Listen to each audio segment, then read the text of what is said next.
Ты когда-нибудь задумывался, сколько стоит счастье? В Париже тебе ответят точно, до последнего евроцента. Надеть футболку ПСЖ– это как купить Rolls-Royce, на котором тебе придется участвовать в гонках на выживание. Ты входишь в раздевалку, где аромат селективного парфюма перебивает запах мази для мышц, а у твоего партнера по команде подписчиков больше, чем людей, которые видели твои голы. Ты часть проекта, где бюджеты безграничны, а терпение руководства короче, чем юбка на показе МУЗ. Если ты готов стать самым дорогим украшением в витрине этой империи, вступай в наши ряды. Подпишись. Нам нужны те, кто понимает, в Париже ты либо король вечеринок, либо самый дорогой балласт в истории авиации. Твой типичный понедельник начинается не с разбора тактики, а с проверки того, кто из твоих звездных партнеров снова обиделся на тренера в Инстаграме. Ты тренируешься в лагере «Ложь», где все настолько дорого, что даже трава кажется подстрижена по линейке из чистого золота. Твоя задача проста – не мешать главным звездам делать селфи и вовремя отдавать им пас, даже если они стоят в офсайде. Ты актер в самом дорогом сериале мира, где сценарий пишут в Дохе, а снимают в Париже. Покажи свою верность этому безумию. Нажми на колокольчик. Мы только начинаем погружаться внутрь этой золотой клетки, где каждый твой шаг стоит миллион, а каждая ошибка – неделю травли в прессе. Но как только ты подписываешь этот контракт, юмор заканчивается. Ты попадаешь в золотую тюрьму. Твоя зарплата настолько велика, что ни один другой клуб мира не сможет ее потянуть. Факты безжалостны. Ты привязан к Парижу не любовью к городу, а цифрами на счету. Ты заложник собственного успеха. Тебя убеждают, что ты строишь новую историю, но на самом деле ты инструмент для геополитического влияния. Клуб удержит тебя любой ценой, даже если ты будешь умолять о трансфере. Ты дорогая деталь в механизме, который не терпит сбоев. Твой контракт написан кровью твоих амбиций, запертых в сейфе под Эйфелевой башней. Первый выход на Парк де Пренс. Это не стадион, это подиум, где за каждым твоим финтом следят не болельщики, а критики из высшего общества и ультрас, которые ненавидят все, что блестит слишком ярко. Ты должен доминировать в Лиге 1, где любая ничья приравнивается к государственной измене. Это тишина парижской публики, когда игра не клеится, она сочится ядом. Тебя презирают за твои деньги и ненавидят за твою слабость. Свидетельствуй о своей силе в комментариях.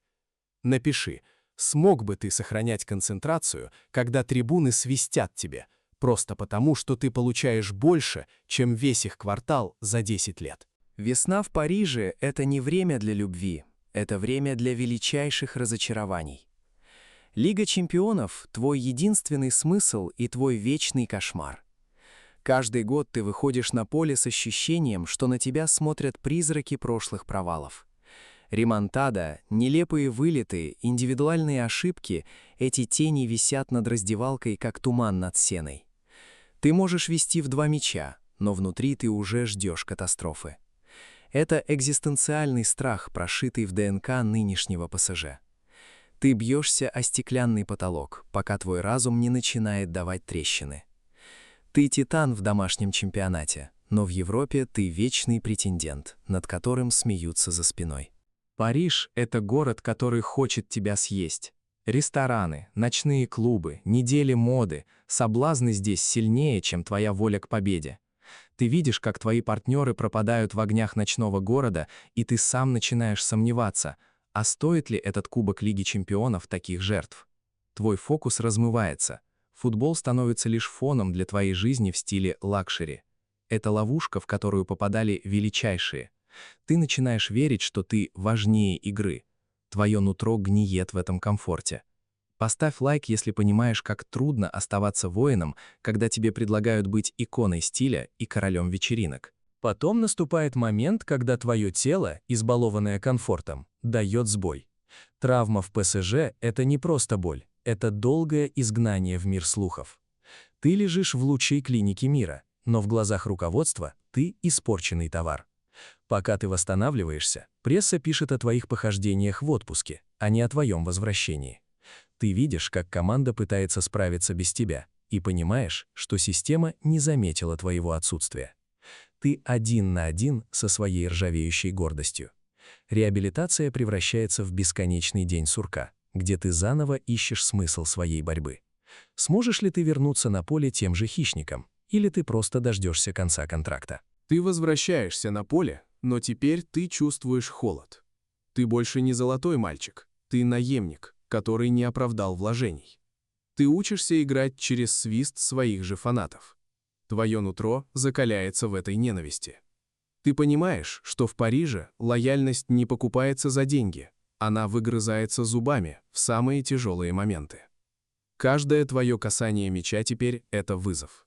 Ты забиваешь гол, но стадион лишь сдержанно аплодирует. Ты вернулся, но ты понял главную правду. В этом городе тебя будут любить только до тех пор, пока ты приносишь трофеи.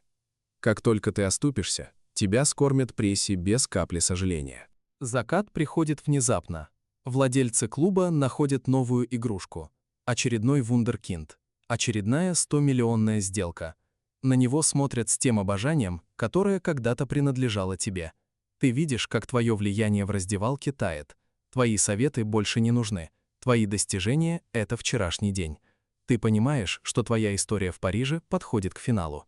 Тебя начинают выдавливать, предлагая уйти в Саудовскую Аравию или США, чтобы освободить место в бюджете. Это последний акт цинизма от проекта, который всегда ценил имена больше, чем людей. Ты смотришь на город и понимаешь, ты был лишь временным гостем в этом празднике жизни. Ты выходишь с Парк де Пренс в последний раз. Ты оглядываешься на Эйфелеву башню и понимаешь, что все это — безумные деньги, вечные скандалы, блеск и нищета духа — стоило того. Ты был частью ПСЖ. Ты познал, каково это иметь все и не иметь главного. Ты прожил жизнь, полную эстетического излишества и психологического ада. Ты игрок, ты воин, ты тот, кто пытался купить вечность за нефтяные доллары. Твое эхо останется в этих парижских ночах, напоминая всем: величие нельзя купить, его можно только выстрадать.